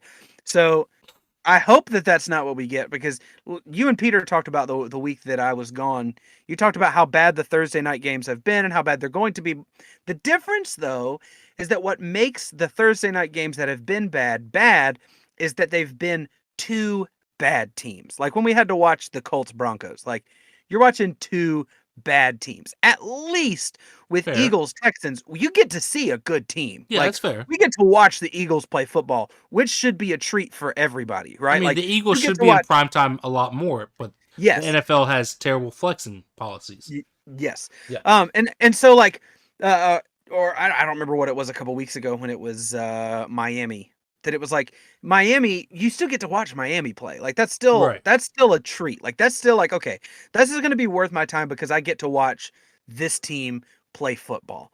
And so I will say that in the defense of this week's Thursday night game is at least we all get to watch the Eagles, unless they go to Houston and the Texans and their contagion that is forgetting how to play football in fact infects the Eagles. Right. I don't think it will, and I'm gonna go with the Eagles in this game. Yeah. Yeah. I mean, again, there's nothing really to talk about. Yep. So let's move over to Sunday. Sunday. I don't know if this is where you have it in your list, but this is where I'm putting it.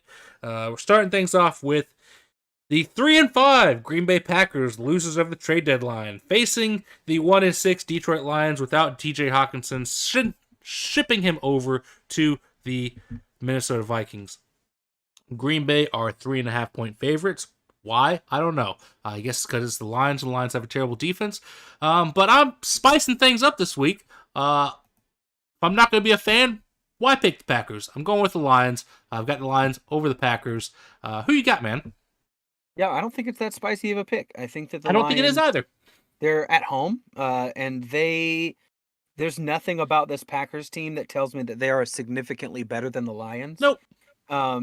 So I think with that, the Lions being at home, I do think, when I made these my picks, it was before the trades, all of the trades went through, so I didn't have the Hawkinson factor. But I don't think it really matters. I say that. Let me see. Is Amon-Ra St. Brown playing? Because that is key. He was healthy. He was healthy last week, right? Hey, Jamal Williams revenge game right here, though. Jamal Williams, man. He played with the Packers for a couple years behind Aaron Jones. Did I know that? Was he? You should have known that. He was solid. So basically what ended up happening is I believe Aaron Jones, Jamal Williams, and A.J. Dillon were all there at the same time for like 1 year, and they had to make a choice, and Jamal Williams was the odd guy out. Yeah. Yeah. So I think, I'm going to stick with him. Yeah. Hawkinson led the team in receiving yards this past week. That's interesting. Yeah. This team was up 27-17 against the Miami Dolphins. They were up by 10 points against the Miami Dolphins, and then the Dolphins came out of halftime and shut out the Lions for the second half, outscoring them 14-0 to win the game by 4 points. This is a team that is very good, but not good at closing. I'm sticking with the Lions because the Packers can't do anything right now. 4-game win streak's going to turn into a 5-game win streak. It's just going to all spiral downhill. You mean losing streak? Yes. Did I not say that? You said win streak. Oh, well, no. There's no win streak happening in Green Bay. I was like, there's not a... Yeah. I think that the Lions, and honestly, it is an interesting thought to think about how Aaron Rodgers might just be like how do you still try? I don't know. I genuinely don't know. And if there's any reason to credit Aaron Rodgers, it's for him continuing to try for an organization that continually says we don't care about you. Yep. I mean, blatantly, just obviously, we do not care about you. Yeah. Sorry, you had to talk about the Packers again. I'm done with it now. It's in the past. The game, we're moving on from it. And we both picked the Lions. I find that a little interesting. But going out to Atlanta, we've got the Los Angeles Chargers making their way over to face your Dirty Birds and the Falcons. Currently, the Chargers are 3-point favorites, and I guess that's fair. This is a good Chargers team. This is a team that I had going 15-2. That's not happening because they already have 3 losses. But maybe they can still make a run. I think they've still got good pieces. However, in my spicy pick of the week, I've got the Falcons over the Chargers. You do? I've got the Falcons over the Chargers. Wow. I don't even know how to digest that information. Why? I don't know. I wish I had a good reason. I don't. It's just feelings, man. I'm rolling with my gut, and my gut is pretty spicy this week. So you might catch up to me and surpass me in whatever our standings are currently. We're tied because we disagreed on 2 games this past week and we split them. So we're still tied. There's going to be plenty of opportunities for you to surpass me this week, I feel like. Yeah. We'll see. I don't know about that. I have one pick in particular that is muy spicy. Okay, all right. I would dub it the spiciest pick of the year. Okay. So, man, tickets for this game are only $32. Yep. I really want to go. Can you call in sick? I'm really tempted to find somebody to preach for me on Sunday. Oh, especially because, man, I should see if Troy could come with us. He's a Chargers fan. One of us would go home happy. Yeah. Oh man, why do they all have to be at 1:00? Because the Falcons are not supposed to be good this year, and the NFL has terrible flexing policies. The Falcons are the NFC South leaders right now. Yep, they have technically a better record than the Chargers. Which, if you had told me coming into this season that halfway through the year they were going to have a better record than the Chargers, yeah. I would have thrown up. Yeah, I don't. This should be like a 4:00 game, in my opinion. Well, technically, it would be 4:00 if they were playing in LA. Yeah, but they're not. Is what like. No, it wouldn't. Yeah, because it's a West Coast game. All the West Coast games, they start them over. Like, if you look at all the games, yes. It'd be if it started at 1 in LA, then it would be 4:00. Yes, you're correct. Right. That's what I'm saying. Yeah. Anyways, who are you picking in this game? I'm going with the Chargers. I can't in good conscience with AJ Terrell banged up a little bit. I know we traded for Rashad Fenton, but he's only got, what is it, this point, 5 days to get ready. Yeah. The banged up secondary does worry me some. A whole lot. And this is a team that struggles to get pressure on the quarterback. Yeah. Like, they didn't pressure Joe Burrow like at all. Yeah. And even PJ Walker, like, he was relatively unscathed most of that game. So, yeah, I think the Chargers are on the rise, but I don't think they're quite up to the level of the Chargers, even with the Chargers injury woes that they have at this point of the season. I think Justin Herbert is going to have a pretty significant day. Yeah, I mean it's possible. I feel like the Chargers are still banged up, especially up front. Oh yeah, they're coming off their bye week, so maybe they get healthy, but Mike Williams still out. Keenan Allen is questionable. Their O-line is a little bit of a mess. Joey Bosa is on IR.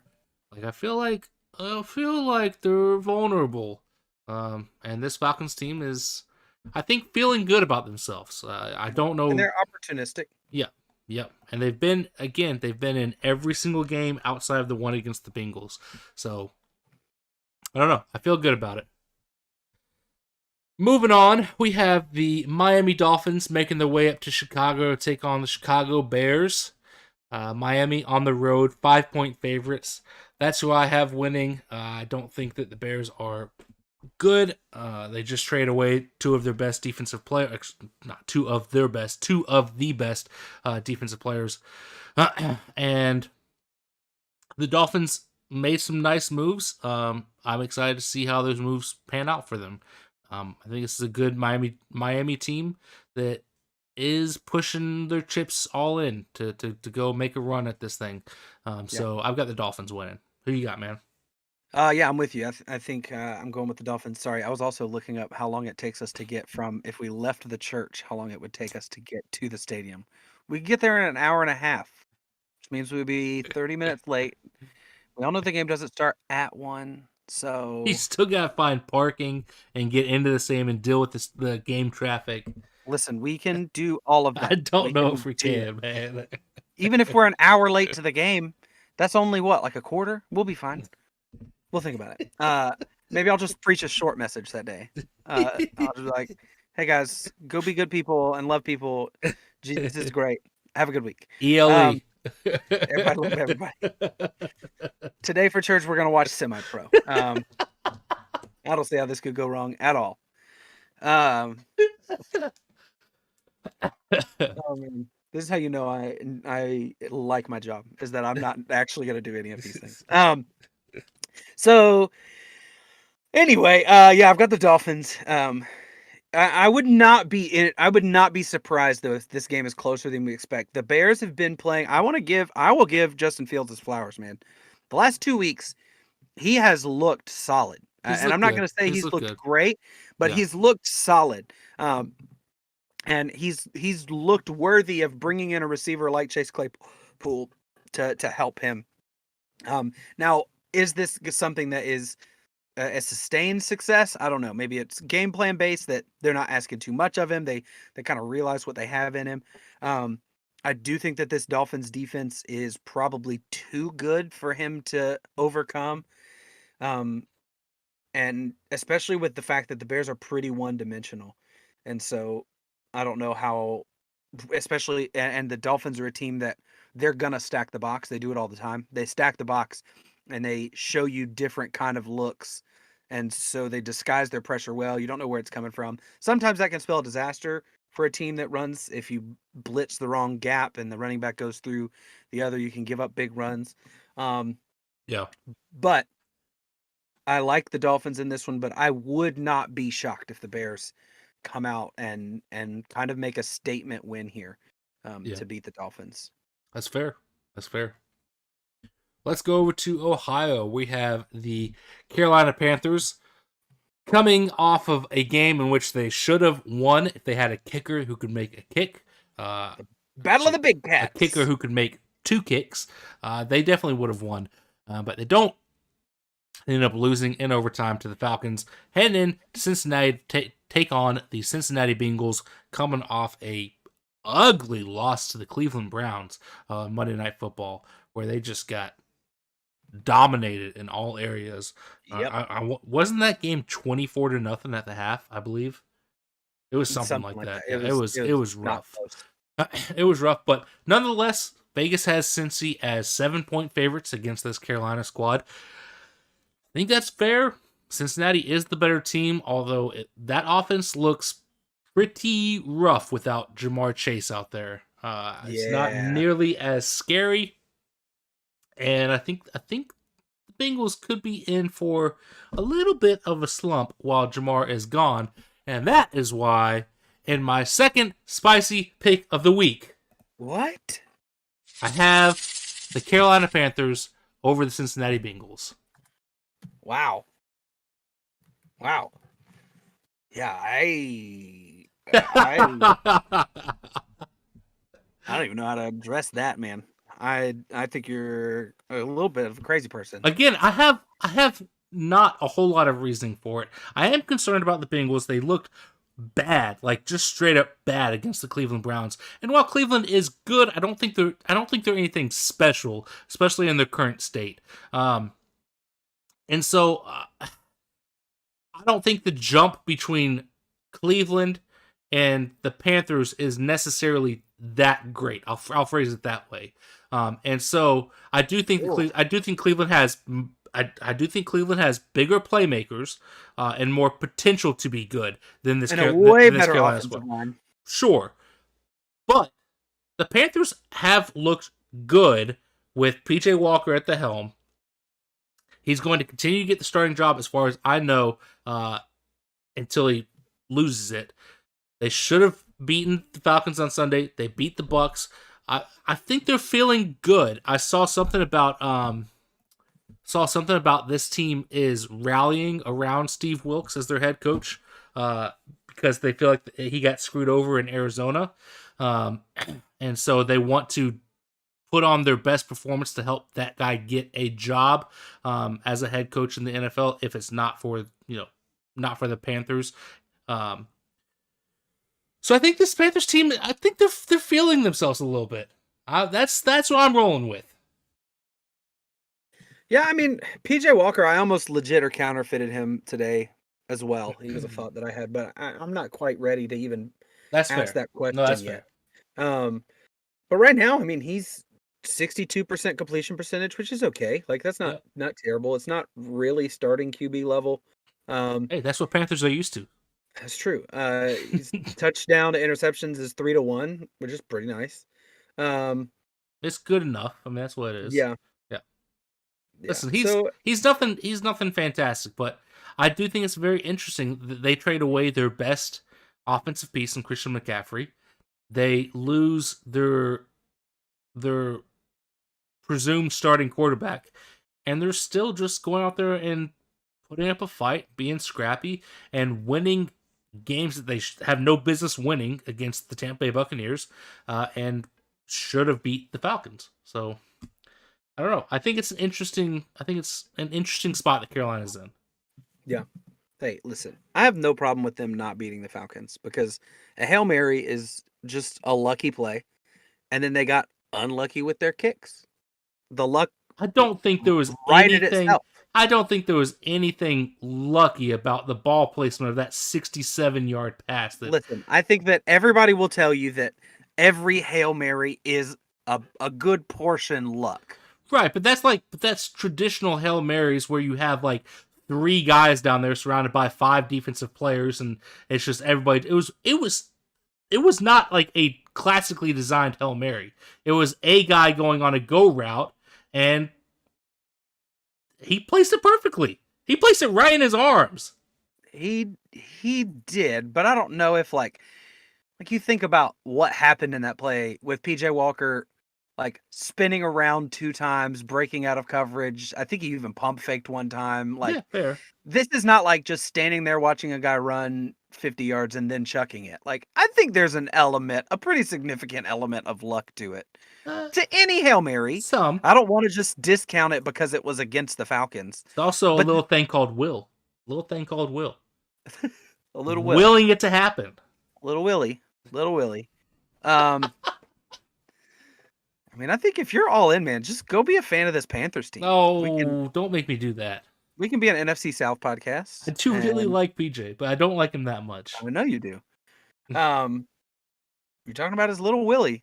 I mean, right here on national podcast. Make it dang pick already.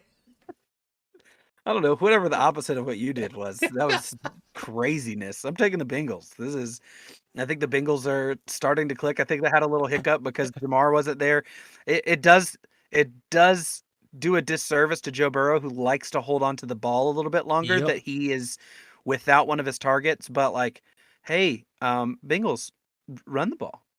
I don't know. I maybe mean, run they the ball a little tried. bit. They tried, and Joe Mixon couldn't get it going. You didn't try hard enough. I mean, Like what did that's- I mean, yeah, like maybe. what did they have? How many attempts did they have in this last game? Because it wasn't enough. I can tell you that. As a fan of the team who likes to run the ball more than literally everybody else in the entire NFL, just try a little harder.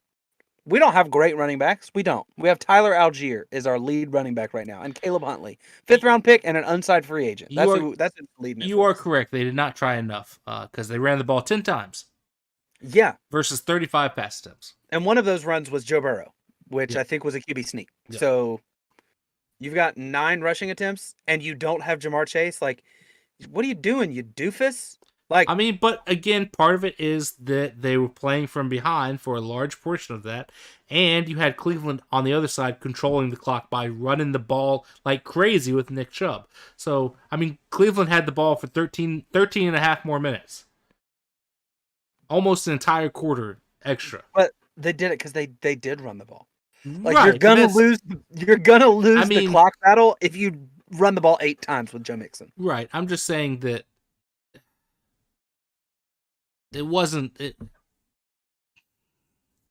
They weren't in the best spot to focus on just running the ball. I But have a hard time believing that they're gonna get in that film room and nobody is gonna say, "Hey, let's run the ball more."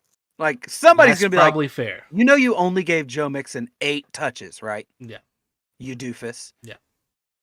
The That's running fair. back coach has got to be livid. He's got to be. That's fair. So Bengals. Yeah. Because they're the better team.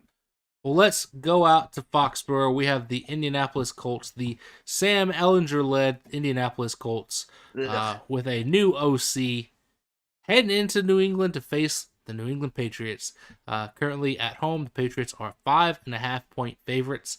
I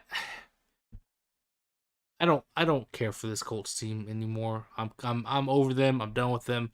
picking the Patriots. I don't think that this Colts team is taking advantage of the talent that they have, meaning Jonathan Taylor. And so I'm rolling with Patriots. Who you got, man? Yeah. Yeah. Why would you pick a Sam Ellinger led That team? too. And That like, too. I, In his defense, he didn't look terrible on Sunday against the Commanders. In his defense. So I did some research, and it was a little confusing as to what it actually was, but they were talking about from a betting perspective, when a backup quarterback gets his very first start in an NFL game, the line is always wrong. Period. It's like whatever the line is, it's like 10 points under or 10 points over. Like the percentages are crazy off when it's a backup quarterback. And basically, like, the backup quarterback either plays way better than everyone expected or way worse. It's never like, oh, they gave us what we expected. It's always they played way better or way worse. And I think that their second start, it is like significantly worse. I don't know that they had second start, but just in my eye test over the last 10 years of football fandom, second start, don't expect much. So this is Sam Ellinger, who didn't play terrible. I'll give the guy his recognition. First game, 17 and 23 for 201. Yeah, it's pretty solid. It's what Justin Fields did. I mean, almost identical. I think that's 60 more yards passing than Justin Fields. But that's impressive. But he's about to go up against Bill Belichick. Yeah, like poor kid. You thought, hey, I did pretty good. We almost beat the Commanders and their terrible defense. And now you're going to play against Bill Belichick, and you're not going to have any idea what's going on literally any snap. Like, I really think he's going to look absolutely lost out there on Sunday against a Bill Belichick defense. Okay. So he might. I'm going Pats. I think that this is a quarterback who they now there's film out on him and how he plays and what their playbook's going to look like. So unless he only throws it twice and Jonathan Taylor is doing the work, I'm taking the Pats in this one. Yep. Let's head on down to New Jersey, where we have the Buffalo Bills coming into town to take on their division rival New York Jets. On the road, playing in New Jersey, the Buffalo Bills are 13-point favorites over this 5-3 New York Jets team, which I think is a little disrespectful to New York, but also I think it shows that Vegas believes what a lot of us believe, that the New York teams might be a little fraud-ish. I've got the Bills in this one. I could see the Jets putting up a fight. I think the Jets have a really good defense. I think they have the capability of slowing down that Buffalo Bills offense, but I don't think there's much to talk about here. I think Buffalo to me is the best team in the NFL. Despite the 7-0 start from the Eagles, Buffalo is the best team in my opinion. So I'm rolling with Buffalo. Who you got, man? Oh man. Jets. I'm going with the Jets in this one, and my spiciest pick of the year. Gotta be. Can't be a spicier pick of the year. This is a trap game. It is. It's a trap. It's a trap. Yeah. I feel it in my gut. There's no reason. I can give you absolutely zero reasons for why I'm picking the Jets other than it's at home. The Jets are coming off a loss. They're going to be big mad. Yeah. And the Bills, I think, coming in here are going to have a little bit of it's the Jets, right? Like, I think they probably I don't know that the athletes get that feeling as much as the fans do. I'm sure they don't get it as much because they know that who they're going up against they're also professional athletes that are elite talents. And so, but I just think division games are always close. Almost every single division game. So you talk about two teams who are coming in. I just think the Jets feel like they have more to prove in this game than Buffalo does. And it's at home. Especially coming off their last performance against the Patriots. Yeah. So I know it feels crazier than it actually looks because, like, I picked it and I was like, I feel like a crazy person. But the Jets are 5-3. Like, there's no reason other than that Breece Hall is out now. But now you have James Robinson. You've given him another week to get acclimated to this offense. And I really think James Robinson, the difference in James Robinson and rookie Brees Hall. Now, I'm not saying that this is where Brees Hall's gonna be, Yeah, but rookie Brees Hall, I don't feel like there's that big of a difference. James Robinson is a very talented running back. Um, sure. he was very talented in Jacksonville, underutilized under Urban Meyer. And then I just think out chemistry by Travis Etienne. I think that he was playing well enough to not warrant Fair. Yeah. the disgruntled disagreement, whatever. And so uh I like the Jets in this one, man. I'm doing it. I'm going with the Jets. Okay. I feel a little crazy. Okay. I like Again, it. if you had told me at the beginning of the year that I was gonna pick mid-season the Jets to beat the Bills, I would have asked you how hurt Josh Allen was. Yeah, I mean, I like it. I like it, man. I mean, I can see it happening. I'll say that. I can see it happening.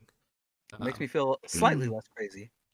For what it's worth, though, this is a home game for the Jets, and the Jets have lost every home game they've played this year.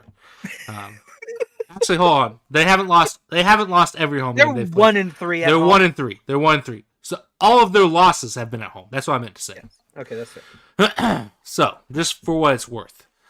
But let's head on over to Maryland, where we have the Minnesota Vikings coming into town to face the Washington Commanders. The Washington Commanders sitting at 2-0 with Taylor Heineke as their quarterback. Minnesota on the road, 3.5-point favorites. I could make an argument that should be a little higher. I think this Vikings team has been a little underrated. They've kind of flown under the radar. I think they had the one loss of the season to the Philadelphia Eagles, and because of the way in which they lost that game, everybody kind of wrote them off.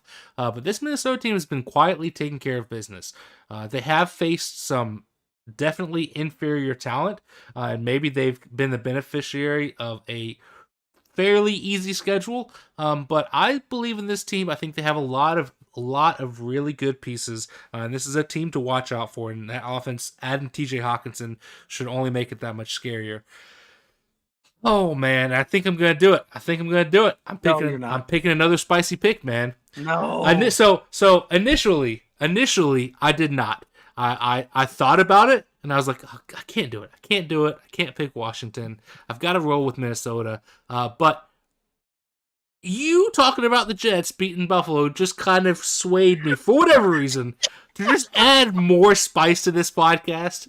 And I'm sitting over there like, man, I wish I had the courage to be that dumb. Like, I'm rolling with Taylor Heineke and the boys. Get it done against Minnesota. Listen, I don't think it's going to be a dominant win for the Commanders. I don't think they have the capacity to have a dominant win. But they do have a lot of heart with Taylor Heineke back there at quarterback. We all know my feelings. We all know my feelings on the Heine man, and he has gotten 2 wins, albeit very close wins in the final quarters over the Packers. But that's what he does. I'm with you on that. That is what he does. He is the man with. He's the comeback kid. Yeah, he has got beanbags of steel. I think it's going to happen again, man. I don't know, man. I don't think that they're that close to make it. I did think twice about this game. Yeah, it makes you I will say this: with him as the quarterback versus Carson Wentz as the quarterback, it at least makes you go, well, maybe a little bit more. Yeah, it does. Absolutely. I definitely like Taylor Heineke more than Carson Wentz. 100%. Don't understand that whole saga at all. Me neither. So I'm here for it. I would like to see it happen. But yeah, I think that the Vikings are the quietest 6-1 team that we could imagine. Yep. It's like, how is this team 6-1 and it's just nobody talks about it. It's crazy. The Cowboys are 5-2. I think they're 5-2. They might be 6-2. They have 2 losses. I know that. The Cowboys have 2 losses and are getting more love and attention than this Vikings team.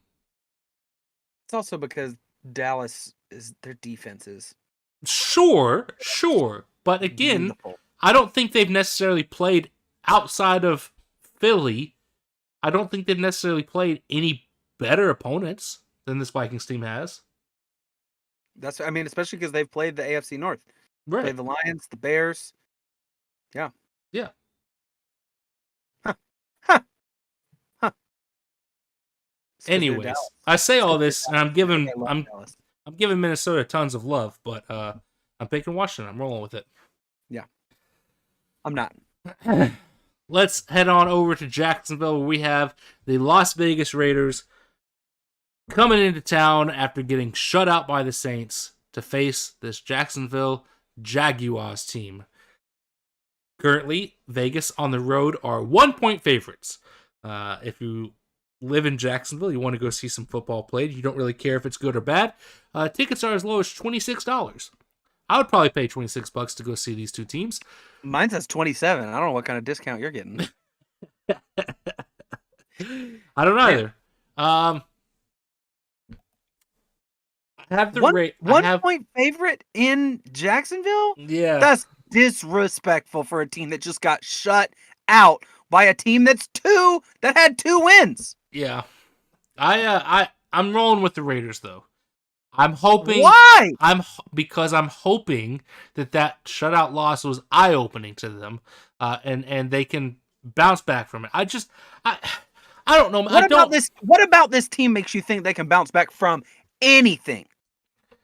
What have you seen from the Raiders this year that think, you know what they can do? Bounce back. Nothing. But I've also seen in about like 4 or 5 weeks, I've seen nothing from this Jags team to warrant me picking them either.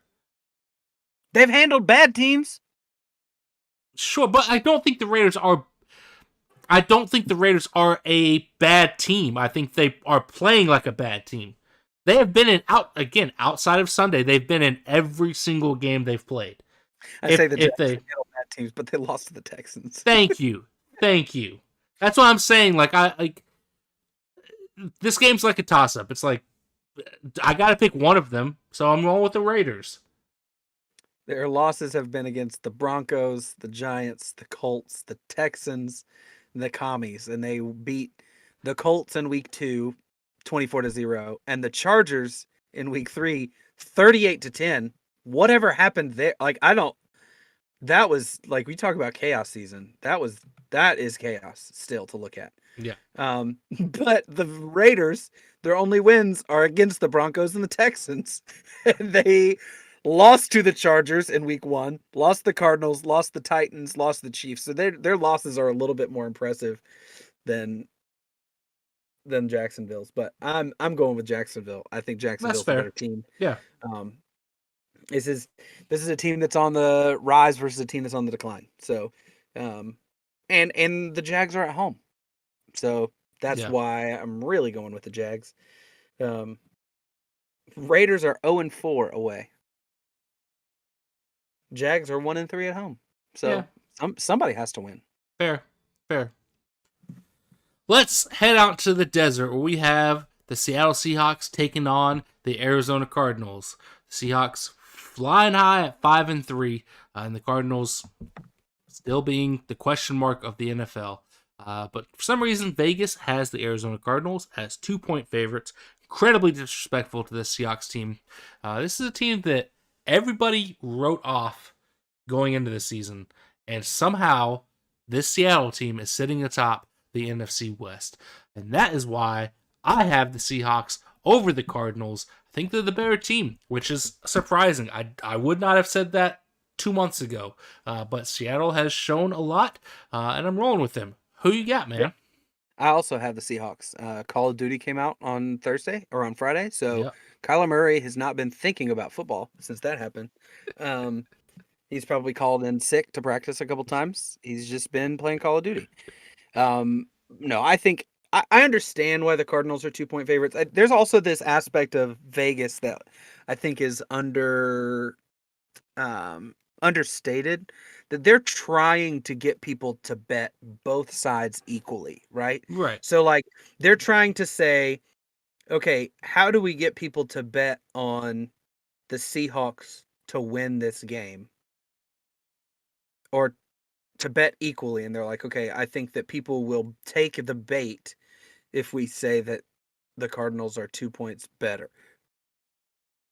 If that makes sense. Maybe. And I think that to the common betting NFL fan, they probably see this game face value and say, "Oh, the Cardinals better," Um, I think, and so that line makes it a little bit more attractive if you think the Cardinals are at home. I think that they're better than the Seahawks team because they're the Cardinals and the Seahawks are the Seahawks. I think that's why we see a lot of the lines that we see. I mean, last game, the Jaguars, it's hard to bet on the Jaguars. It's hard to bet on the Jets, so you make the Bills 13-point favorites. It's hard to bet on the Lions, so you make the Packers 3.5-point favorites. Um, you know what I'm saying? Like there's Potentially. part of Vegas that is trying to get to bait people into betting for both teams. So I don't know. Yeah. I hope all of that made sense. Sure. The whole like +2, -2 thing, I don't understand it. Yeah. It's too much math for me. I don't get it either. But let's Not a math point. head on out to Tampa, where we want to talk about one of these teams has to win. We've got the Los Angeles Rams taking on the Tampa Bay Buccaneers, and I don't want to pick either one of them. I don't know who to pick. I just coin flip it. But I wrote down the Bucks over the Rams. I have no reason for that. I don't know. Tampa 3-point favorites. Sure, I'll roll with Vegas. Give me the Bucks at home over the Rams. I don't like it. Don't want to pick them, but I got to pick someone. Who you got, man? Yeah, for the same reason I'm picking the Rams. I don't like it. I don't want to have to pick it, but I guess give me the Rams in this one. Yep. Yeah. This game's gonna be terrible. Garbage game. Garbage game that is the 4:25 afternoon darling for CBS. Yeah. Instead of So that means this is the one that Tony Romo is going to call. Yeah. Is against with the two quarterbacks who are younger than he is. Instead of Bills Jets, which would have been a spicier pick, instead of Chargers Falcons, which could have been a spicier pick, instead of Colts Patriots could have been a spicier pick, in my opinion. Seahawks Cardinals would have been good. Any of those games would have been better. But nope, we get Rams Bucks because sure, why not? Let's put Tom Brady on TV just for more reasons. Quarterback in a wheelchair versus quarterback with a walker. We'll see how it goes. Yeah. The geriatric game of the week. Let's move over to Sunday Night Football. In continuing fashion of the primetime stinkers, we get the Tennessee Titans, 5-2. Sure, they are 5-2. Heading in to face the Kansas City Chiefs, who are also 5-2. You got this as a stinker? I do have this as a stinker, and Vegas has a stinker at 2 because they have Kansas City as 12.5-point favorites, which is fair. I literally wrote that ain't happening. Like you talk about trying to bait people. 1,000% is going to happen. The Tennessee Titans are ridiculously good. This is a team that started slow. Cannot believe those words just came out of your mouth. I'm now you're making me want to take the Titans. Listen, I have Kansas City written down. I think Tennessee is fine, maybe even good, but I would not go nearly as far to say they are ridiculously good. This defense is very good, and Derrick Henry is above average. Back to doing Derrick Henry things in one game. No, look at Derrick Henry over the course of this season. Right now, he's sitting at 755 yards, which is great considering how slow he started. He had 219 rushing yards last game. Right, that's what I'm saying, in one game. That's ridiculous. He has only had less than 100 yards for his first 3 games of the year. I told you, they started slow. And then it's been 114, 102, 128, 219. I'm not a believer yet. If they win on Sunday, maybe I will be. I don't see that happening. I have the Chiefs. Who you got, man? It's frustrating. I will say this game has potential to be good. Potential. Will it live up to that? I don't think so. The Titans have a top 10 defense. It has potential to be good. It also has potential for Patrick Mahomes to go out and throw 4 touchdowns and 400 yards. Kansas City has a bottom 10 defense. And Tennessee has a top 10 defense with them getting blown out by Buffalo 41-7 in the second game of the season. And they have a top 10 defense. I'm just saying I'm rolling with the Chiefs. You want to make it spicy and pick the Titans? No, but I would absolutely pick against the spread. Because here's the thing. How do you beat Patrick Mahomes? How do you beat any great quarterback? Pressure the heck out of him? No, you keep the ball away from him. I mean, that too. You hold the ball. What do the Titans do better than literally everybody else in the entire NFL? That's fair. They hold the ball. That's fair. But we also all know that it doesn't matter how much time you give Patrick Mahomes. But when you have a team that their defense is going to come out rested, and the opposing Kansas City's defense is going to get tired real fast trying to stop Derrick Henry, then the Titans defense is going to be fresh frequently. I just think this game has upset potential, but I'm not sold on the Titans outright being better than Kansas City in Kansas City. So you're trying to sell me on it, but you won't buy it yourself. No. I just want to give Tennessee credit. And when this game is closer than everybody thinks, or if Tennessee does pop out a win, and it's because they dominated the time of possession, Derrick Henry was great, Kansas City's defense was tired, I want people to know that I saw it coming. Okay. But All I don't think that's going to be what happens.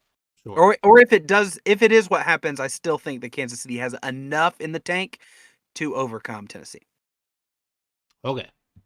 So we're both rolling with Kansas City, despite you putting up quite the argument for Tennessee.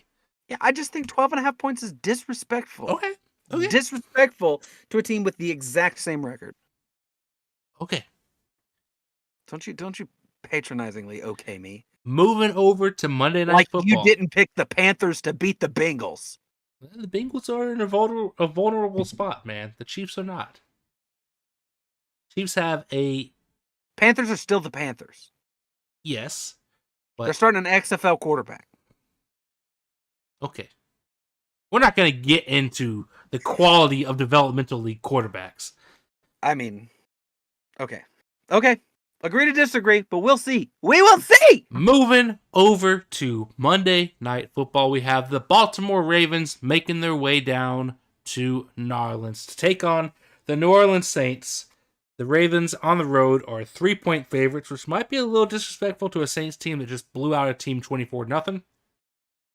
But I think it's fair because Baltimore's the better team, hence why I'm picking them. I don't have much to say here. I just don't think the Saints are very good. I think they've gotten lucky in their couple of wins, and they've had good quality quarterback play from Andy Dalton to keep them alive in games. But I'm rolling with Baltimore. I think they're a better team, and I think they're going to come out and lay the smackdown on a bum Saints team. Who you got, man? Yeah. Saints have already lost the Bird Gauntlet. They're playing for nothing at this point. So I think that Ravens are the better team in literally every aspect but running back and maybe wide receiver. I'd probably give wide receiver to the Saints. Fair. So yeah, give me the Ravens in this game. Not close. Yep, I'm with you. Well, that will do it. Handful of teams on bye this week. We do. Browns, who we got? Cowboys, Broncos, Giants, Steelers, and 49ers all sitting out this week and watching on their couches like the rest of us. Yep. A handful of the heavy hitters, the Giants and Cowboys and 49ers. Yep. But as always, we appreciate you tuning in and listening to us. If you're watching us on YouTube, go ahead and click that subscribe button. If you're not watching us on YouTube, come over, hang out, watch us on YouTube. YouTube.com/@BoothReviewPod. Come hang out. Click that subscribe button so you know every single time that we go live. And if you're listening on Spotify or Apple or wherever else you get your podcasts, hey, thank you. We appreciate it. If you want to follow our socials, go for it. We don't use them, but you can certainly try and interact with us on there. As always, hop into the Discord. That's where the fun stuff's going down. But we thank you. We love you. We appreciate you. And I think that's that. That's that.